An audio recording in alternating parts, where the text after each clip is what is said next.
Salut, donc nouvel exercice de survie aujourd'hui. L'exercice du jour, c'est la sortie à 20 €, donc en gros survie prolo.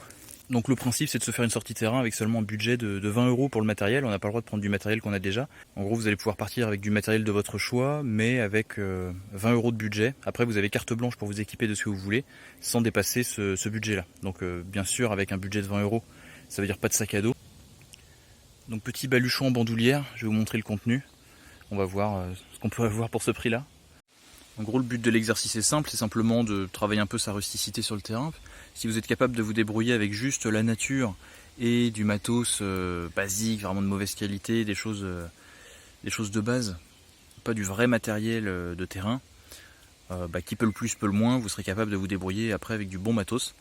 Donc ça peut être un bon exercice de faire une sortie comme ça, avec vraiment pas grand chose, sans se mettre en danger non plus. Là, la saison est bonne, on va pas avoir de température très fraîche cette nuit, bien sûr. Donc je cours pas un gros danger. Mais voilà, quand même falloir que je me débrouille sur le terrain avec du matos de base. Donc 20 €, ça veut dire pas de sac à dos, pas de sac de couchage. Donc je me suis fait un petit baluchon à l'ancienne, on va voir le contenu, vraiment du basique. Donc vous voyez, d'abord j'ai ce poncho, en fait. Le poncho, c'est vraiment un outil de base hyper polyvalent. Donc pour moi, s'il faut que je parte avec simplement 20 € de budget, c'est sûr que j'aurai un poncho dans le kit, tant c'est un outil ultra polyvalent et important. Là, vous voyez, je m'en sers comme sac à dos, mais après il me servira d'abri, de toile, de ce qu'on veut, de récupérateur. Enfin, on peut vraiment tout faire avec un poncho. Donc au niveau de la composition du kit, j'ai fait simple, vous allez voir, j'ai essayé de respecter les 5 C, tout en ayant en plus de quoi m'hydrater et m'alimenter, qui viendra en plus de ce que je pourrais trouver sur le terrain. Donc le poncho, je vous en ai parlé vite fait, donc hyper important, poncho étanche, donc là kaki, grande taille, enfin, c'est une taille unique, donc avec ça je pourrais vraiment faire pas mal de choses, monter un abri, voilà. Pour me couvrir, pour rester dans les couvrants, dans les 5 C, donc de quoi se couvrir? C'est difficile avec 20 € d'avoir un sac de couchage, donc j'ai voulu partir sur un couvrant tout simple, une simple couverture. Les couvertures elles-mêmes peuvent être assez coûteuses, donc là vous voyez c'est de la couverture de déménagement, donc c'est de la laine synthétique recyclée et recousue ensuite en couverture. Enfin vous connaissez les couvertures de déménagement ou les couvertures pour chiens, c'est un peu pareil. Là pour 3 €, j'ai un petit couvrant tout fin, c'est fin comme un plaid en gros. Ça devrait suffire, je l'espère, pour me maintenir au chaud cette nuit, en complément bien sûr d'un bon matelas et voilà, d'une bonne isolation. En contenant la gamelle pour chien. Les plus anciens d'entre vous se rappelleront, j'ai fait une vidéo il y a des années sur la gamelle pour chien. Donc c'est un contenant en inox tout simple. Donc c'est tout simple la gamelle pour chien, mais c'est un grand contenant en acier, ça va passer au feu, je vais pouvoir bouillir pas mal de flotte dedans si besoin. Et puis voilà, bon c'est assez rigolo de se faire à manger dans sa gamelle pour chien, mais ça peut être une bonne idée, voilà, pour avoir un contenant à pas cher. Ça va faire le boulot. Ça peut faire aussi une bassine récupérée pour cueillir de la nourriture, pour se laver, pour ce qu'on veut, pour servir de gamelle pour préparer quelque chose dedans. Ça sert vraiment à tout. Donc là, voilà pour le contenant. Ça aurait pu être une boîte de conserve aussi, gratuite, récupérée, qui passe au feu aussi. Donc j'ai tout mis dans la pochette pour faire un petit kit, pour pas perdre mes affaires dans le baluchon ou en perdre en route. Alors, de la paracorde, donc 10 mètres de paracorde, j'ai pris de la rouge pour qu'elle soit facilement visible. Ça évitera soit de se prendre dedans quand l'abri sera monté, parce qu'on verra la ficelle rouge, on la remarquera bien, puis ça permet de pas la perdre aussi, si jamais. De quoi faire du feu, donc des briquets bien sûr, tout simple, très économique, briquet, allume-feu. Ça sert si la météo est mauvaise et puis que on peut pas prendre d'allume-feu naturel. Donc ça peut être toujours bien à avoir. C'est du bois et de la paraffine. Bon, les cuillères, c'est parce que j'avais un budget suffisamment important pour me permettre de prendre une cuillère, sinon j'aurais pu en crafter une en bois.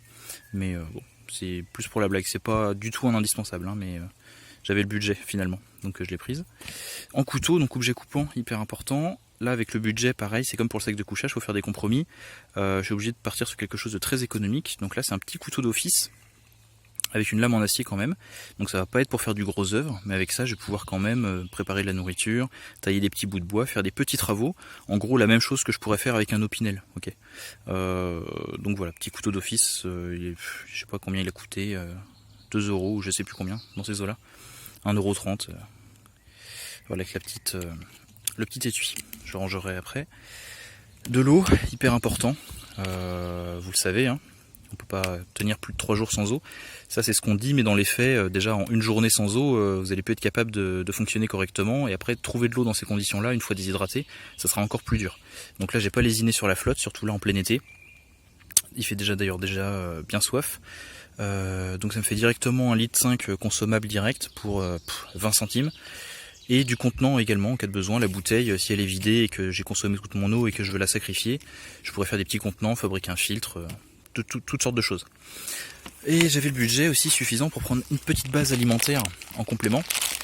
Donc là, 2 produits en plus de base que je vous conseille d'avoir éventuellement dans vos kits de survie, dans vos sacs d'évacuation ou autres, parce que c'est vraiment de la nourriture qui est tout indiquée pour ce genre de situation. Là, des mélanges de fruits secs. Donc c'est très économique là pour le coup. Les fruits secs donc ont l'avantage d'être consommables directement. Il n'y a pas besoin d'énergie pour les préparer, il n'y a pas besoin de gaz, il n'y a pas besoin de réchaud, il n'y a pas besoin d'eau, il n'y a pas besoin de le cuisiner, ça se consomme direct, donc à ce niveau-là, hyper pratique. On peut prendre de l'énergie tout au long de la journée, sans avoir besoin de se poser, on peut manger en marchant, si on veut pas s'arrêter, si on est pressé. Et pareil, si on veut rester discret, pas faire de feu, pas faire de fumée, pas faire de bruit, pas faire d'odeur, on peut s'alimenter en toute discrétion aussi. Donc hyper bien. Donc là c'est très économique, 200 grammes, ça me fait plus de 1000 kilocalories. Donc dans les faits, ça fait une rasquette qui dure pas mal de temps. Donc ça fait un moment que j'avais fait le kit, c'est déjà périmé, mais c'est pas grave. Dans les faits, ça périme pas. Après très longtemps, donc ça va se garder assez longtemps. Donc voilà. Donc ouais, ça fait bien... Est-ce que je vais voir ça 627 kilocalories au 100 grammes. Donc là, 200 grammes, ça me fait 1300 kilocalories. Quasiment 1300 kilocalories. Donc c'est l'énergie qu'il faut pour quelqu'un de sédentaire, hein, à peu près. Donc c'est quand même pas mal.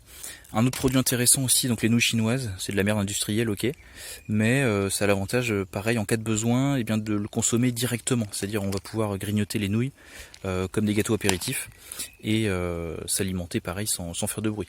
Et puis même si on les prépare, qu'on prend le temps de les préparer, ça fait un plat chaud, agréable, assez économique, pas dégueu. Après c'est une question de goût selon chacun, et pareil qui consomme très peu d'eau, très peu d'énergie si on veut la préparer pour avoir un plat chaud. Ça consomme beaucoup moins d'eau et d'énergie que des plats lyophilisés par exemple. Donc voilà, pour pareil, ça coûte quoi ça, 30 centimes, 40 centimes, ça fait un plat chaud assez peu énergétique, mais un bon complément. Ou les bouillons qu'il y a dedans aussi, le petit sachet de bouillon d'épices, ça peut servir pour assaisonner une soupe de légumes sauvages par exemple, ou de plantes. Voilà. Donc 2 produits de base là que je peux vous conseiller dans vos kits. Donc une fois emballé, ça me fait un baluchon dégueulasse, mais bon, ça fait bien le boulot. Là, je sais pas si vous allez bien voir, mais le terrain redescend là-bas, face à moi là. Et j'avais étudié la carte, je pense que dans le Talweg, par là-bas, j'arriverai à trouver de l'eau. De mémoire, il y avait une rivière par là-bas, donc en bas de la pente. Là, je crois que j'ai trouvé une coulée. Elle devrait mener jusqu'à l'eau, donc je vais utiliser l'autoroute des animaux pour aller à la flotte. Tac. Tac, tac, tac, tac, mais surtout là. Donc il y a du sanglier dans le coin. Là on voit que la végétation change un peu, j'ai des rangées d'aulnes, donc ça c'est un arbre qui pousse vraiment au bord de l'eau. Peut-être qu'en s'approchant, donc je verrai une autre végétation aussi, peut-être une flore plus aquatique, on va aller voir. Là voilà, effectivement j'ai trouvé le cours d'eau. Bon, elle est assez propre, hein, donc voilà, si besoin, je pourrais faire une filtration sommaire, et puis simplement pour enlever les gros éléments, mais après l'eau va être suffisamment translucide, pour après l'épurer simplement par ébullition. Donc là je suis pas trop loin de la rivière qui est derrière moi, mais en règle générale c'est une mauvaise idée de passer la nuit à côté de la rivière, même si c'est plat ici ce serait assez confortable, puisque bien sûr il y a les moustiques, il y a peut-être les animaux qui vont aller boire, mais également je suis dans une cuvette, hein, je suis plus bas que le reste du terrain, et le fait d'être donc proche de l'eau fait que non seulement j'ai l'humidité de la rivière, et en plus de ça je suis dans une cuvette, donc l'air froid va descendre. Donc dans les 2 cas il va faire beaucoup plus froid ici la nuit que dans un coin plus tranquille, un petit peu plus en hauteur. Bon, j'ai trouvé un petit spot pas désagréable, il y a un arbre qui est tombé ici, et je pense qu'en fait tout simplement je vais baser mon abri là à l'intérieur de ces troncs, donc en renforçant après la structure, et moi mon lit sera ici là, derrière le tronc qui est couché, et comme ça naturellement il va faire un rebord pour contenir les feuilles que je vais utiliser comme matelas. Donc voilà, je vais m'y atteler, je vais faire déjà une bonne dizaine de minutes de remplissage en feuilles mortes. Et après ça fera un bon matelas que je pourrais recouvrir avec mon poncho comme toile, pour éviter que des bestioles remontent par en dessous. Voilà, bon, vu le temps, je vais simplement faire un toit végétal, mais pas faire un toit étanche, parce qu'il ne devrait pas pleuvoir cette nuit, normalement. Tac, donc voilà le résultat. Donc juste un petit abri de branchage, un demi-abri, il est encore ouvert au pied. Et devant, si besoin, je pourrais faire un feu juste ici, mais normalement, j'aurais pas besoin du tout. Donc j'éviterai. Donc voilà, simplement un abri de débris, de branchage et de débris, pour couper un petit peu l'air froid qui pourrait descendre de la pente, même si je suis pratiquement au sommet. Il peut y avoir quand même un petit peu d'air froid qui coule, vraiment pas grand chose, juste histoire de casser un petit peu le vent éventuellement. Donc voilà, donc je pense que je vais passer la nuit là. Donc là, le matelas, vous voyez, au moins 30 cm d'épaisseur de feuilles, parce que ça va bien se tasser. Donc là, il y a l'épaisseur de la bûche, surtout pour le haut du corps, le plus important. Et puis par là-dessus, je remettrai donc ma toile pour la toile du poncho, pour être un peu plus au propre. Voilà. Bon, maintenant que le camp est fait, je suis descendu, je pense que je vais aller chercher un petit peu d'eau pour pas trop taper dans mes stocks. Ça me permettra, eh bien, en la traitant par ébullition, de faire un petit bouillon pour ce soir. Je pense qu'on va faire une petite soupe d'ortie. Pourquoi pas en y mettant les pâtes, les nouilles chinoises, mais je vais voir. Bon, je vais récolter pas mal d'orties. Donc on peut les prendre directement par en dessous, hein, y a pas de souci, sans se piquer. Hop. Si on prend les feuilles par en dessous, on peut facilement cueillir. Je vais remplir mes poches. Ça va les froisser, casser les poils urticants. Et comme ça tout à l'heure je pourrai les manipuler sans souci. Donc voilà l'eau telle que j'ai pu venir la recueillir là dans la rivière. Donc elle est quand même très très propre, hein. Vous voyez qu'à part, quelques petits débris, sinon l'eau est quand même très propre. Donc bien sûr elle n'est pas du tout potable pour l'instant. Bon, pour filtrer les plus gros éléments, je vais prendre l'eau à travers mon t-shirt. Vous voyez, bon, c'est pas une maille très très fine, mais déjà ça va enlever les plus gros éléments qui me gênaient le plus. Et voilà, bon, ça a pas trop mal marché, elle est vraiment hyper propre. J'ai plus qu'à la faire bouillir. Voilà, j'ai plus qu'à ramener l'eau au camp sans la renverser. J'ai l'impression d'emmener la gamelle au chien. Tempête, viens boire de l'eau, tempête. Ok, alors du coup pour traiter mon eau par ébullition, je vais devoir faire un tout petit feu. Alors là, vu la saison, tout est sec, c'est très risqué. Donc je vais vraiment faire un tout petit feu dans ce qu'on appelle un feu donc en tranchée. C'est-à-dire je vais faire une tranchée dans le sol sur laquelle va pouvoir se poser ma gamelle. Parce que la tranchée va être moins large que la gamelle, donc la gamelle va pouvoir se poser de chaque côté de la tranchée, en gros. Et l'air va pouvoir bien passer des deux côtés, donc avec juste vraiment du tout petit bois, faire un tout petit feu, voilà, gros comme un feu de gazinière, un feu de gazinière à la maison. Je vais faire bouillir mon eau comme ça. Il n'y a pas besoin de faire un très très gros feu. Donc je vais juste creuser ici pour faire une tranchée suffisamment large pour pouvoir faire un feu en dessous et poser ma gamelle dessus. Voilà, donc juste une petite tranchée, je sais pas si vous allez bien voir la profondeur, mais qui fait en gros une quinzaine de centimètres de profondeur. Je vais pouvoir poser ma gamelle dessus, il y a un trou au fond pour la fumée, pour la circulation d'air, juste des petites brindilles dedans. Ça va suffire, ça va tirer, faire bouillir mon eau, vraiment tout petit feu, qu'après je vais pouvoir vraiment bien inonder. Enfin, il faudrait que je retourne chercher de l'eau. Je vais pouvoir uriner dedans pour bien l'éteindre, et après reboucher avec de la terre. Et vous voyez là, j'ai vraiment dégagé toute la litière autour, pour vraiment être dans le sable et faire un petit feu vraiment contrôlé que je pourrais facilement bien éteindre après. Alors, je vais allumer avec de l'écorce de bouleau et le briquet. Donc, ça va être très très simple, très très facile. Je perds pas de temps.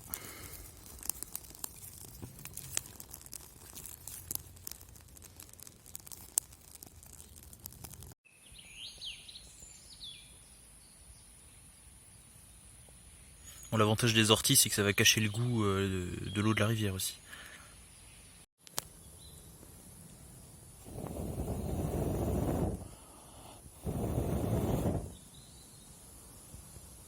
Juste des petites brindilles, ça suffit. Ça y est, on arrive à l'ébullition. Donc là, à partir de là, maintenant que c'est traité par ébullition, on sait que tout ce qui est bactéries, virus, parasites, tout ce qui est vivant, en gros, c'est crevé. Après, s'il y a une pollution chimique dans la rivière, par exemple, bon bah là, ça sera même pire, ça fera que concentrer le liquide. Donc je boufferai encore plus de pesticides ou de pollution nucléaire, par exemple. Mais bon, là, on va faire comme si on est dans le cadre d'un exercice. Donc écoutez, moi, ma petite soupe d'ortie bien bouillu. Je vais laisser refroidir tranquillement, éventuellement je mettrai les pâtes dedans tout à l'heure. Et puis voilà pour mon petit repas du soir. Ça fait quand même beaucoup d'eau, beaucoup de bouillon là, hein. Il y a pratiquement 1 litre de liquide. Donc j'aurai déjà de quoi bien m'hydrater pour ce soir. Et sinon au niveau du feu en tranchée, vous voyez que ça fonctionne plutôt bien. C'est une technique quand même très simple, facile à reproduire. Ce qui va bien, c'est quand le sol est vraiment sec, non inflammable, qu'il n'y a pas des racines, voilà. Donc vraiment un sol, par exemple là comme là, sableux ou caillouteux. Et encore caillouteux, ce serait difficile de creuser dedans, mais ça va plutôt bien. Donc n'hésitez pas à faire un bon tirage derrière, une bonne cheminée, pour que vraiment l'air circule énormément des deux côtés. Et pas trop large non plus, pour que votre gamelle ne tombe pas pendant la cuisson, ou en touillant ou autre, que la gamelle ne tombe pas d'un côté et se renverse dans la tranchée. Là, vous perdrez votre flotte et le feu. Donc voilà les gars, il est 20h. Je vais manger tranquillement et puis après la nuit va tomber. Je vais aller me coucher. Il n'y aura rien de bien intéressant pour vous. Je filmerai s'il se passe quelque chose de particulier, mais sinon écoutez, je vous dis à demain matin. Bon appétit.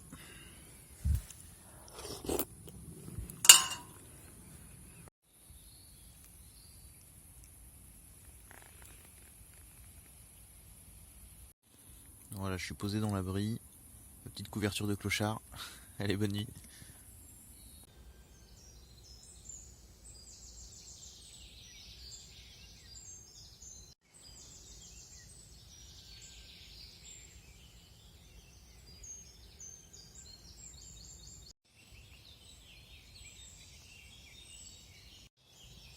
Salut, bon voilà, la nuit est passée. Bon, comme attendu, un petit peu frais, hein. Enfin, je ressens un peu de fraîcheur là ce matin, forcément. Bon, la couverture en elle-même a fait le travail, même si ça fait un peu fin le matin, un peu froid.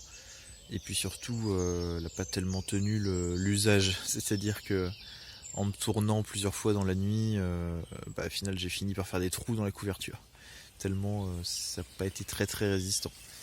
Donc ouais, réveiller plusieurs fois pour changer de position ou parce que je ressentais le froid. Mais voilà, en me réinstallant et puis en remettant même le poncho. En mettant même le poncho par-dessus, j'ai pu avoir un petit peu plus chaud. Et puis voilà, pas eu besoin de faire de feu, pas eu de problème particulier sinon, j'ai pas eu de visite d'animaux. Même si j'en ai entendu un peu qui passaient, mais c'était peut-être des oiseaux ou des souris dans les feuilles. Pas de grosses bêtes, voilà. C'est l'état de la couverture, juste en ayant dormi dedans et en m'étant retourné 2-3 fois. Tu m'étonnes que j'ai eu froid après en fin de nuit. Ah je sens un petit peu l'air. Ah oui, tu m'étonnes. Du coup je me suis levé, quitte à avoir des trous dans la couverture. Je l'utilise comme poncho liner, vous voyez. En fait ça me fait une deuxième couche bien chaude, le temps de me réchauffer. Je vous avoue qu'il fait un peu froid ce matin, parce que ça faisait partie de l'exercice. Je suis parti vraiment en t-shirt hier, donc voilà, c'est le jeu. Bon voilà, je vais retrouver doucement le chemin de la civilisation. En soi j'aurais pu rester encore plus longtemps dans le milieu, vu que là j'ai de l'eau, j'ai à manger, j'ai bien dormi, n'empêche, enfin suffisamment d'heures, même si j'ai eu un peu froid ce matin, mais rien d'insurmontable. Dans tous les cas ça rusticifie, on pourrait dire. Voilà, et puis là je suis suffisamment léger pour pas porter très lourd, ce qui fait que s'il y a besoin de faire de grandes distances, là je pourrais partir pour 20 km ce matin, ça poserait pas de gros soucis, j'ai pas très lourd à porter, j'ai de l'eau, il fait frais ce matin, donc ce serait tout à fait faisable, sans problème. C'est par là. Donc voilà, j'espère que cette petite vidéo bivouac expérience vous aura intéressé. Si vous avez des questions sur du matos ou sur des techniques de survie, n'hésitez pas. Et puis sinon, je vous dis à une prochaine pour une autre vidéo. Allez, prenez soin de vous. À très vite.